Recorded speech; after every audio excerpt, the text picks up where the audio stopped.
महाराष्ट्र आणि अर्थातच देश पातळीवरील राजकारणात ज्यांच्या नावाचा आणि कार्यकर्तृत्वाचा दबदबा आहे अशा राणे कुटुंबाच्या प्रत्यक्ष सहभागाशिवाय कोकणातील निवडणूक होणं अशक्य आहे हे वारंवार स्पष्ट झालंय। राणे आडनावाचा राजकारणातील वावर हा भल्याभल्यांची झोप उडवणारा ठरत असतो।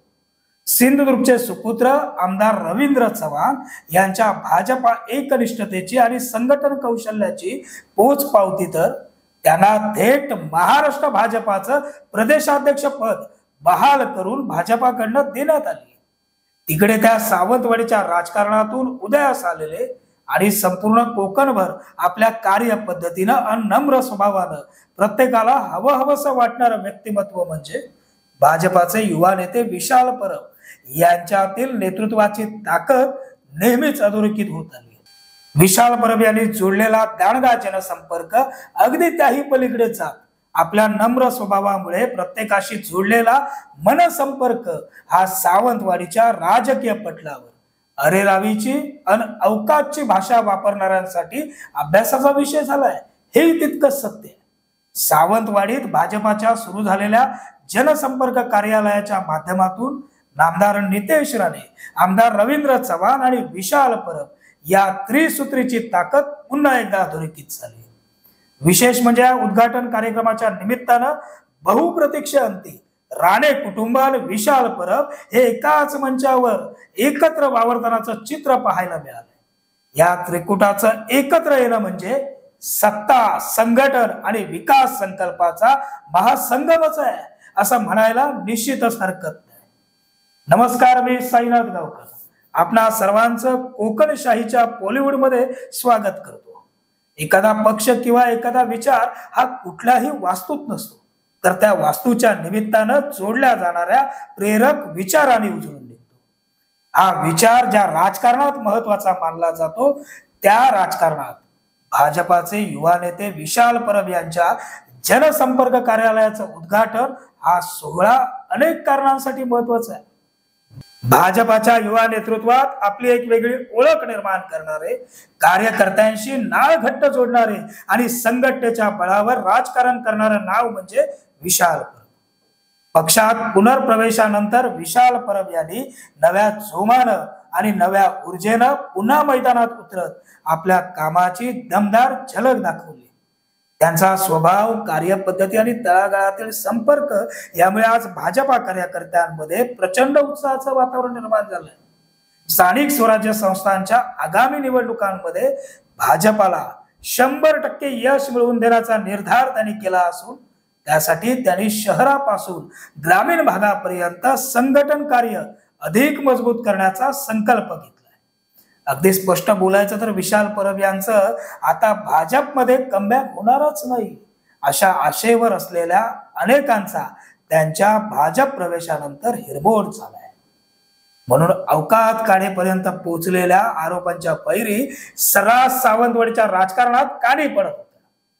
पण विशाल परब हे देशाचे पंतप्रधान नरेंद्र मोदी, प्रदेशाध्यक्ष रवींद्र चव्हाण, मुख्यमंत्री देवेंद्र फडणवीस आणि रत्नागिरी सिंधुदुर्ग लोकसभा मतदारसंघाचे कणखर नेतृत्व खासदार नारायण राणे यांना गुरुस्थानी मानत आज वाटचाल करतायत आणि म्हणूनच संघर्षाच्या प्रत्येक वाटेवर दमदार पाऊल ही त्यांची ओळख बनत चालली।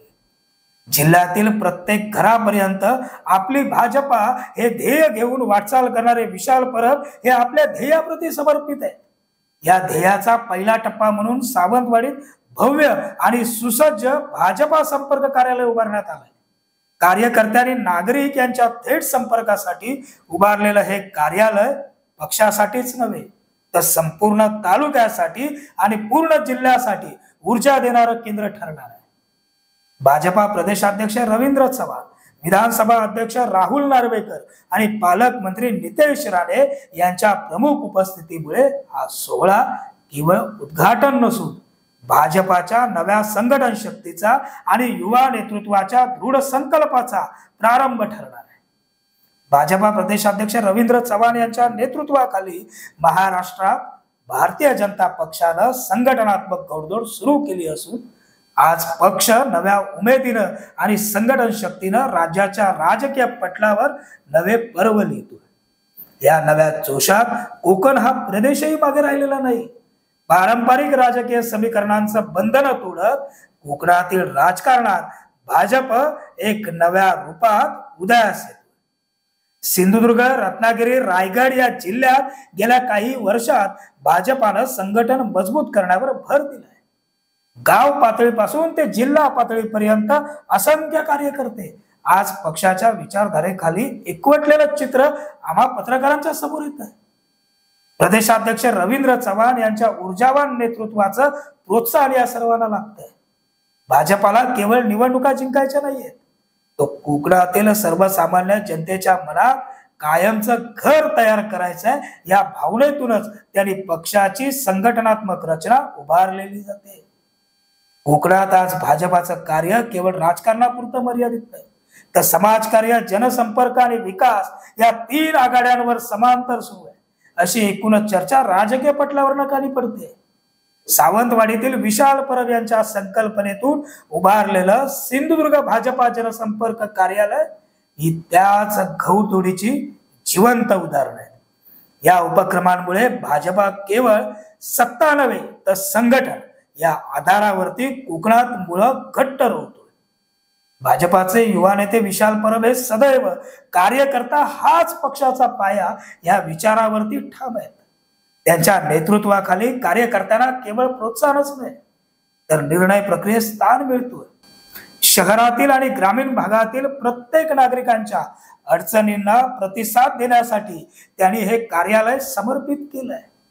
आजच्या नव्या राजकीय पिढीसमोर आदर्श म्हणून उभे राहिलेले विशाल परब हे संघटन, सेवा आणि संवाद या तत्वांवर आधारित राजकारण करताना दिसून येत आहे.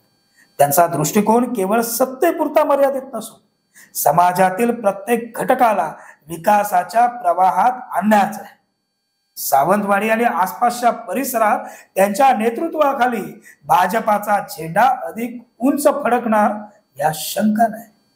सेवा, संघटन आणि जनसंपर्क हीच आमची ओळख या ब्रीदवाक्यासह विशाल परब यांनी घेतलेली ही नव्या वाटचालीची सुरुवात निश्चितच भाजपाच्या इतिहासात एक वेगळी ओळख अधोरेखित करेल या शंकाला. एकीकडे विशाल परब यांचा जनसंकल्प, दुसरीकडे रवींद्र चव्हाण यांचे संघटन कौशल्य आणि तिसरीकडे या सगळ्यांना जोडणारा प्रशासनाचा धागा म्हणजे महाराष्ट्राचे कॅबिनेट मंत्री नितेश राणे यांचा प्रशासन, पक्ष आणि मतदार यांच्याशी असलेला सुसंवाद. कधी काळी एकच सीट असणाऱ्या भाजपाची आज कोकणात ताकद वाढताना महायुतीचा बालेकिल्ला बनण्यात नितेश राणेंचा सिंहाचा वाटा आहे. आज या कार्यालयाच्या निमित्तानं विशाल परब, रवींद्र चव्हाण, नितेश राणे यांची एकत्रित उपस्थिती आगामी स्थानिक स्वराज्य संस्थेच्या निवडणुकीत गाफील असणाऱ्या अनेकांची झोप उडवणारी ठरेल, परंतु नव्या विजयाची नांदी देखील ठरवणारी राहील असं राजकीय विश्लेषक आवर्जून सांगतात. तुर्तासाच्या बॉलिवूडमध्ये इथं स्वल्पविराम. पुन्हा भेटू नवीन भागात. धन्यवाद.